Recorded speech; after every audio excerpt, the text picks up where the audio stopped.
Brad Marchand is a funny dude. He has complete periods of inactivity on social media, then he'll pop in for a week or two to stir things up, then leave. Over the past few days, he's had a couple funny ones. Someone asked, how's the Lady Bing going for you this season? And he said, fell off that wagon. And as we mentioned a couple of days ago, in response to reporter Craig Morgan talking about the Trevor Zegras chirp, he said, shut your pie hole, Craig. Anyway, apparently today, reporter Jacob Stoller asked Brad Marchand about this tweet, and apparently when asked why he said it, Brad said, nothing. I read that tweet and that's what popped in my head, so I said it. Brad then gives what can only be described as a heated response by saying, I'm sorry you didn't like my answer. Would you like something different so you have something to hang your career on? Great reporting this morning. Then Steve Dangle comes in saying, that make you feel big? What is this? Relax. And Marchand responds with a picture of Steve from some Sportsnet promo shoot, I'm guessing, saying, was that your mighty, mighty roar? With Steve having, I thought was a pretty funny comeback about being third man in, even though Brad's usually the one starting the drama on the ice. And I don't know what's funnier, the idea that Brad Marchand Googled the funniest picture of Steve that he could find, or that he had one ready on his phone. I don't know. Either way, I've said before, the NHL needs personalities. I think if they could take 10 more Brad Marchands making news and,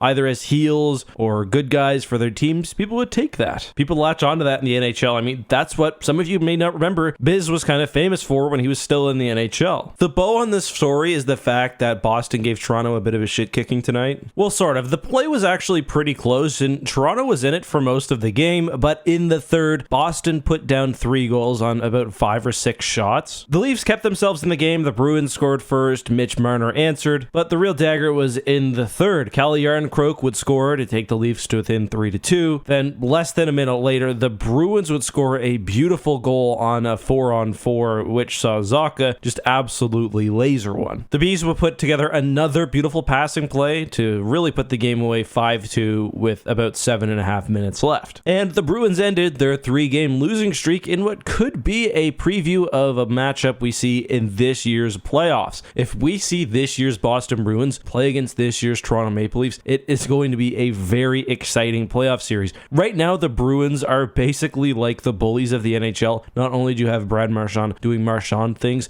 but they're so overall and completely dominant. It's easy to see how a lot of people could be cheering against them in the playoffs this year, especially if they're playing the Leafs, who honestly, I think people just feel bad for at this point. But let's see when the playoffs come. Let me know what you thought of this video. Let me know what you'd like to see next. No games until after the All-Star break. I'm not sure what I'll do for coverage for the next few days. I might take a couple days off, but we'll see. See you soon.